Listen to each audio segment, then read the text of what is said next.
My favorite Amnesty moment is when I participated in this year's Nordic Youth Conference.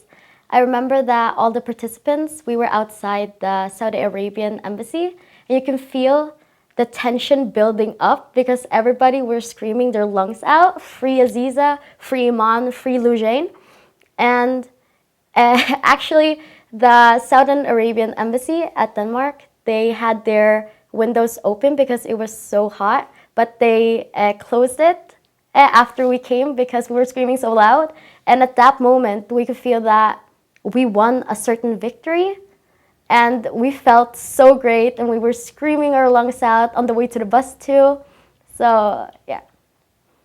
As an Amnesty activist, I have been working in running several campaigns. For instance, campaign against rape, campaign against torture, campaign against death penalty, and campaign for the freedom of speech. And every time I have realized that I have contributed to someone's freedom of speech, every time I have realized that I have saved somebody from torture and death penalty, those were the best moments of my life in Amnesty International. My best moment in Amnesty was in 2015 when Moses was finally released. This happened after Amnesty had investigated his case and mobilized people all over the world to take action.